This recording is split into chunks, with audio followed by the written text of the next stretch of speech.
job, they paid me just enough to keep me from quitting, and I worked just hard enough to keep from getting fired. How many know people like that? Blink your eyes if you understand what I'm talking about. I was parked. I knew I could do more. But when my mama died, it took something out of me. When I went through a divorce, it took something out of me. When my best friend died, it took something out of me. I parked. And somebody said that life is like an onion. You have to peel it one layer at a time. And sometimes you cry. Life's going to happen to you when you have a dream. You're going to get slapped around. And don't take it personal. Don't ask, why did this have to happen to me? Why not you? Who would you suggest? You want to give us some names, some email addresses? And don't tell everybody. 80% don't care and 20% glad it's you. It's called life. Suck it up and move on. Get over it.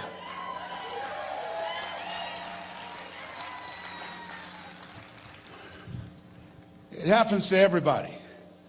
Here's the other thing is you look at your goals and look at your dreams.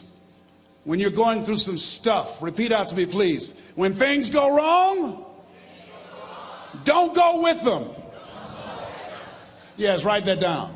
When things go wrong, don't go with them. When you're working on a business deal, you're counting on some money. Someone said you will get the loan and it falls through. You have an event. And the people that you thought would be there and support you, they don't come through. Or someone turns against you, or you get ripped off. It's going to happen to you. Happened to me. Someone stole all my products, my database, over 180,000 names and addresses. It's not personal. It's going to happen to everybody. It does. 8 out of 10 millionaires have been financially bankrupt. Walt Disney had he filed bankruptcy 7 times and had 2 nervous breakdowns. It's called life. But I got a saying, when life knocks you down, try and land on your back, because if you can look up, you can get up. You've got the power in you to do that. You've got something special. You've got comeback power. Here's the other thing. Let us say together, it's possible. It's necessary. It's me. Yes, write that down. It's me. Take ownership for your life. Nobody can live your dream for you but you. Nobody's going to take care of your business like you. Stop coming up with excuses. Don't give yourself permission to continue to live a small life. You can't fit a big dream into a small life. Give yourself permission to go for it, to test yourself, to challenge yourself, to live full. I like the saying, always strive to get on top in life, because it's the bottom that's overcrowded. The reason you're here is because there's something in you that says, I can do more. This just can't be it. There's something in you. There's a calling on your life. There's something in your heart that caused you to get dressed and spend the money to go to seminar after seminar and listen to message after message and speaker after speaker. Because there's something in you that tells you this is not it for you. You have not peaked here. There's more in you that you are expressing. Eye has not seen, ear has not heard, nor has entered the heart of mankind what's in store for you if you challenge yourself, if you persist and persevere, if you take ownership for your life. George Bernard Shaw said the people that make it in this life, they look around for the circumstances that they want, and if they can't find them, they create them. Create what you want. You have the power in you to do more than you can ever begin to imagine, to control your destiny, to make a difference in our children, to make a difference on the planet, to make an impact. Let us say together, it's me. And let us say together, it's hard. Say it like you know it. Say, it's hard. Ladies and gentlemen, it's hard. There are people who have seen their retirements taken away from them by the corporations that they work for. They were within 2 or 3 years of retiring, and they had it taken from them. The number one entrepreneurs in this country now are senior citizens. The number one employer, number two, McDonald's and Walmart. And there's nothing wrong with those jobs. I guarantee you those people did not have a plan to end up living their lives at the end of life with those types of jobs. And they didn't have a plan like you have, and while you're investing in yourself, not to. And it's hard. There are people making choices between purchasing prescription drugs or paying for gas or a mortgage note. It's hard when you're working on a job for 20 years, 30 years, give them some good years, and then they come in and tell you, we've downsized. In other words, you're fired. And then you have to start all over again. How many of you know it's hard? Raise your hands, please. It's hard. And it's not fair. One of the things I like about T. Harv is he talks about work and investing in yourself. It's not fair when people are going up against that kind of stuff to tell them just think positive and be enthusiastic and everything will work out all right. Ain't that kind of party. It's hard. Life will put some knots on your head. I bought my first home for my mother. I was rushing, didn't know what I was doing, and I bought a home that had a lien against it. And they called me, Mr. Brown, yes, there's a lien against your property. We need $55,000 if you're going to stay there. Wait a minute, sir. I just bought this home. The guy told me there were no liens against it. I'm not the one that owe you the money. You should have checked that out, Mr. Brown. Come on. I called my attorney. We followed up. Yes, Les, there's a lien against the property. But he told me there were no liens. He lied, obviously. Oh, my God. He told me he wanted to help me because he admired the fact that I was buying this home for my mother and that he was adopted, and he identified with me. Les, he suckered you. He played you, man. So what? Well, would they take payment arrangements? What about $5,000 a month? They want all the money, Les. They want all the money, or you're going to have to get out. The house is going up for sheriff's sale. Do you have it? No, I don't have them. Can they give me some time? Tell them to give me 3 months, please. Give me 3 months. My mother's in her 70s, man. She has a bad heart. Don't do this to me. This is my dream. Don't do this, man. Please, let me talk to them. Les, I'm talking to their attorney. They don't want to talk to you. I've got to talk to the attorneys. Do you have the money? No. Will they give me 3 months? No. What about 2 months? No, Les. They want the money in 7 days. Oh, my God. Let me call you back. I'm not sure. And I walked the floors thinking, God, how could this happen to me? I got to figure this out. I got to figure this out. And it seemed like the days are just ticking off, ticking off.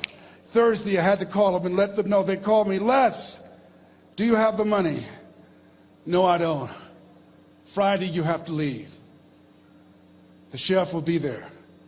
You're going to have to leave, Les.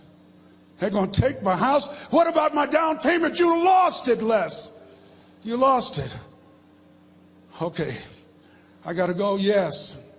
I prayed, Lord, please, if you show me that you're real, if you're really real, you think Paul worked for you, you haven't seen anything. Don't let me lose this house and watch what I'll do for you. I was trying to cut a deal. Have you ever tried to cut a deal? It's amazing how spiritual you get when you get in trouble. You know what I mean? When I was diagnosed with prostate cancer, I was going to bed with the Bible and the Holy Quran and Science of Mind and Joel Goldsmith, everything I could find. I was praying to Jesus, Yahweh, Melchizedek, everybody. I was calling on everybody. It's amazing. And here I was walking the floor at 3 o'clock in the morning, and I had to go and wake my mother up. I got on my knees and I said, Mama, I need you to wake up. She said, what's wrong, Wesley? I can hear you walking back and forth. I'm not asleep, son. I said, there's something I need to tell you. She said, your eyes are red. Why are your eyes red? Because I feel so stupid now. Why? We got to move tomorrow. Why, Leslie?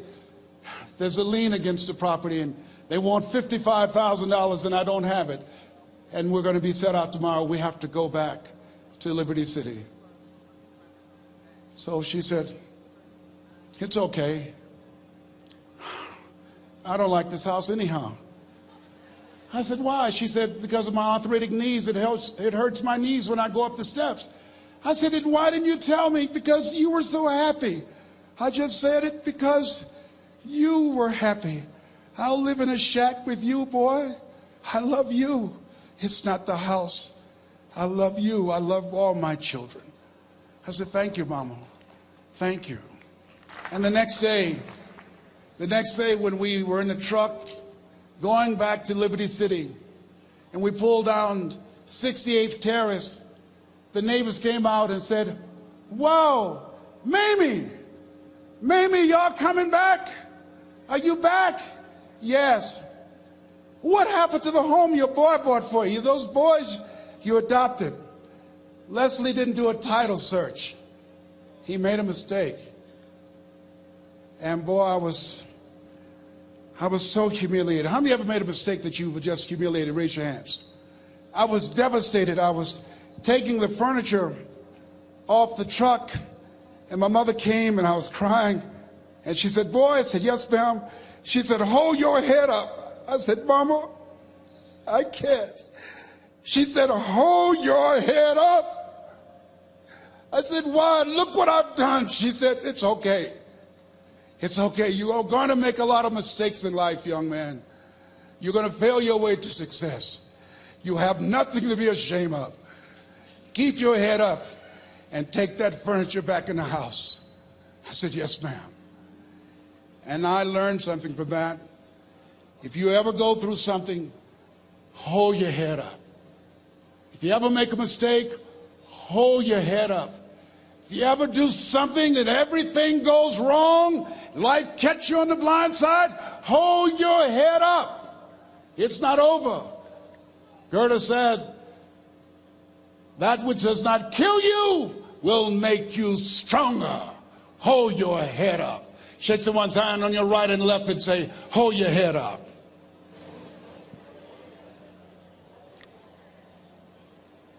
Here's something else, ladies and gentlemen. Repeat after me, please. You got to be hungry. Everybody together, you got to be hungry. I'll never forget Mr. Washington said, Mr. Brown, yes, sir. What do you want to do with your life, young man? I said, sir, I want to be a disc jockey. He said, Mr. Brown? I said, yes, sir. He said, you got to be hungry. I said, what do you mean by that? He said, people that are hungry are willing to do the things today others won't do in order to have the things tomorrow others won't have. People that are hungry are willing to invest in themselves. People that are hungry will go to seminars and workshops. People that are hungry are always searching, always seeking higher ground. So how do you want to make it? I said, I want to be a disc jockey. He says, good. Here's what to do. He said, I want you to read 10 to 15 pages of something positive every day. He said, you don't get in life what you want, you get in life what you are. You must program yourself to success. He said, I want you to listen to Earl Nightingale and Zig Ziglar. Listen, faith comes by hearing and hearing and hearing. He said, I want you to change your relationships. And I don't want you to ever lose your hunger. I said, what do you mean by that? He said, people that are hungry are unstoppable. People that are hungry are no matter what people. They make it happen no matter what. He said, I want you to listen to Paul Harvey. Who is he? He's the world's greatest communicator. Success leaves clues, young man. Always listen and follow people who are doing what it is you want to do at the level you want to do it and learn from them. I told T. Hobb when we were standing by the stage, I said, hey, man, I want to work more with you. I want you to coach me. I want to learn from you. See, I found you're never too old to learn and you're never too young to teach. Always have a thirst for learning. So I listened to Paul Harvey every day on the radio. While in school, I would go out and listen in his car. He gave me his keys. I was working to develop myself. And I continued to listen to motivational messages, and he would take me to see the late Dr. Norman Vincent Peale, who wrote the book, The Power of Positive Thinking. I toured with him before he passed. You have something special. You have greatness within you. Don't allow your circumstances to determine who you are. Don't allow your negative thoughts to hold you back. You have something special. You can do more than you can ever begin to imagine. Dr. Peel was an incredible man. I admired him. When he spoke, he gave me goosebumps. I can feel him in my heart. And I never forget, we were coming back to the school, and Mr. Washington said, Mr. Brown, yes, sir. When Dr. Peel spoke, you didn't move. When he spoke, you were hanging on every word. When he spoke, we didn't have to tell you to sit down and be quiet. Why? I said, sir, I could feel him when he talked. I felt like he was talking to me, sir. He said, he was. I said, but he doesn't know me, but he was speaking to you. Did you feel him in your heart? I said, yes, sir. He said, most people feel him in their head. If you felt him in your heart, he said, listen to him, son. Follow him, learn from him. And I would go to seminars and workshops. Anywhere I would find where Dr. Peel was, I would be in the audience. I would drive 200 and 300 miles just to hear him speak. And my dream and vision was to share the stage with him. I thought about it. What is your goal? What is your vision? I want you to hold it in mind. There's some power in that. Because when I became involved in speaking, I never forget, I got a call from Og Mandino, who wrote the book, The Greatest Salesman in the World. He said, Les, I'm stuck in Philadelphia. I need to be in Kankakee. Dr. Norman Vincent Peale is appearing. I can't make it. I heard you're in Chicago. I said, yes, I am. Can you go and open for me? I said, yes, man. Oh, my God. Dr. Peale, I said, yes, I'd love to do it. And I went there and I came. I said, hi, I'm Les Brown. He said, you're not the band of renown? I said, no, I'm Mrs. Mamie Brown's baby boy. I'm here to speak. He said, come backstage. And his wife, Martha, was there. And she said, Papa, Les Brown is here, the speaker. And he said, Les Brown? Les Brown shoot for the moon? Because even if you miss, you'll land among the stars? I said, sir, that's my quote. I wrote you when I was in the 11th grade. I was a part of a special education class project. That's my quote. He said, I know. I end all my speeches with that quote. And Dr. Peel had a great sense of humor. A young man was backstage, and I had so many questions to ask him, and my mind froze up, and the young guy said, Dr. Peel, how old are you? And he was up in age. He said, Sonny, I'm 92. The young man looked at him and said, I don't know if I want to live to get 92. He said, that's because you've never been 91. So I did the things that Mr. Washington suggested. I listened to motivational tapes on a regular basis. I would go to seminars and workshops whenever Zig Ziglar and Dr. Dennis Waitley and Jim Rohn would come to town. And I said, sir, what do you want me to do now? He said, Mr. Brown, I've given you everything that I can give you. He said, develop your mind, put your money where your mouth is, continue to learn how to be an effective communicator, because once you open your mouth, you tell the world who you are. And always surround yourself with OQP, only quality people. So I went to apply for a job on Miami Beach, WMBM radio station. Milton Butterball Smith was the program director. Hello, Mr. Butterball. How are you, sir? My name is Les Brown, sir. I'd like to be a disc jockey. He said, young man, you have any journalism in your background? I said, oh, no, sir, I don't. You have any experience in broadcasting? I said, no, sir, but I practice all the time, sir. Let me audition for you, sir. Let me show you how good I am. All I need is a shot, sir. He says, no, we don't have any job for you. How many ever been rejected? Raise your hands, please. I was devastated. I went back and I told Mr. Washington, I said, Mr. Washington, they said no. He said, don't take it personally. Most people are so negative, they have to say no 7 times before they say yes. He said, you got to be hungry. Know your vitamin. Go back again. I said, yes, sir. Hello, Mr. Butterball. How are you, sir? My name is Les Brown, sir. I like to be a disc jockey. Young man, weren't you here yesterday? Yes, sir, I was. Didn't I tell you no yesterday? Yes, sir, you did. Then why are you back today? Well, sir, I didn't know whether or not somebody was laid off or somebody was fired, sir. Nobody was laid off or fired. Now, get on out of here. I came back the next day. Hello, Mr. Butterball. How are you, sir? My name is Les Brown, sir. I like to be a disc jockey. I know what your name is. Weren't you here the last 2 days? Yes, sir, I was. Didn't I tell you no the last 2 days? Yes, sir, you did. Why are you back? Oh, sir, I didn't know whether or not someone got sick or someone died, sir. No one got sick or died. No one was laid off a fire. Now don't you come back here again. I came back the next day talking loud, looking happy like I was seeing him for the first time. I said, hello, Mr. Butterball, how are you? He looked at me with rage. He says, go get me some coffee. I said, yes, sir. My favorite book says the greatest among you will be your servant. How many of you are serious about your goals and dreams? Raise your hands.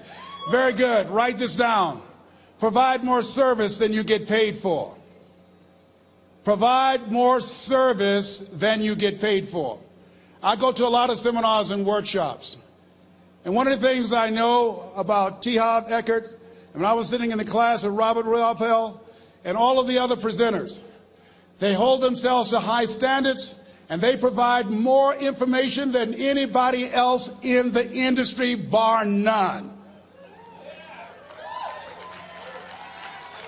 They hold nothing back because their commitment is for your success.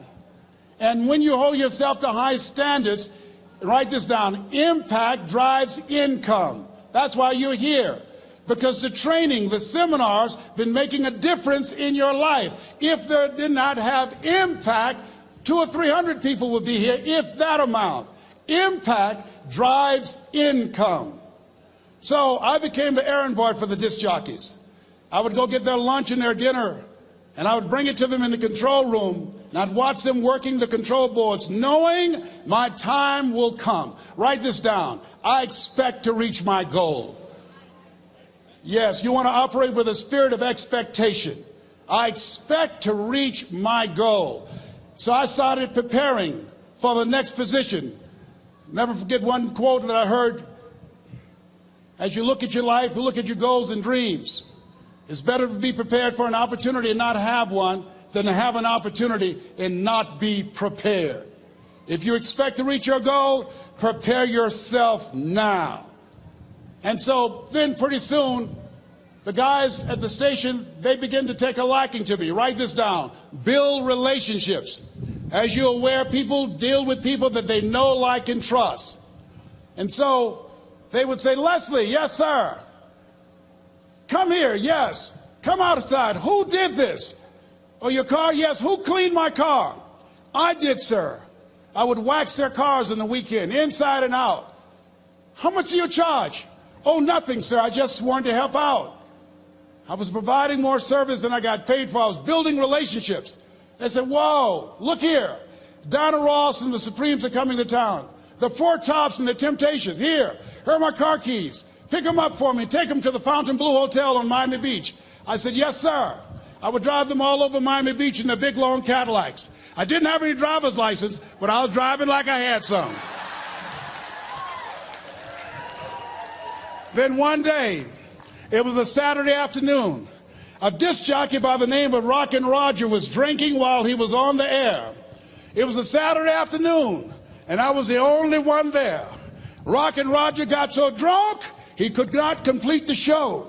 He started slurring his words. He's about to fall off the chair. And there I was, looking at him through the control room window, walking back and forth, young, ready, and hungry. I was saying, drink, Rock, drink. Drink, Rock. I'd have gone and get him some more if he'd asked me to. Then pretty soon the phone rang. It was the general manager, and I answered the phone. I said, hello? He said, young boy, this is Mr. Klein. I said, I know. He said, Rock can't finish his program. I said, I know. He said, would you call one of the other DJs in? I said, yes, sir. I said to myself, he must think I'm crazy. I called my mom and my girlfriend, Cassandra. I said, y'all come out on the front porch and turn up the radio. I'm about to come on the air.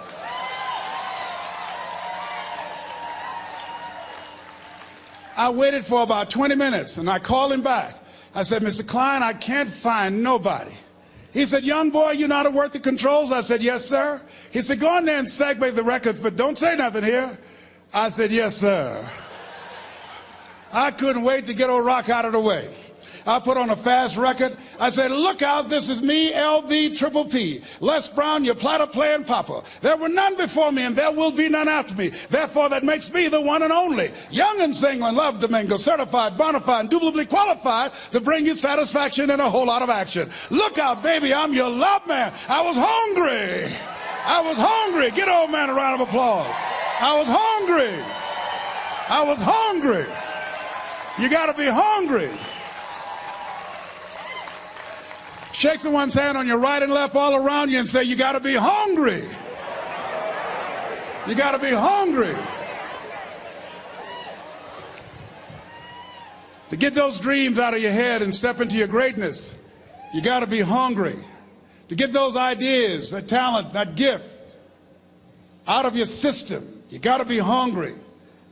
To get up off the canvas of life and understand what Willie Jolly meant, that a setback is a setup for a comeback, you got to be hungry.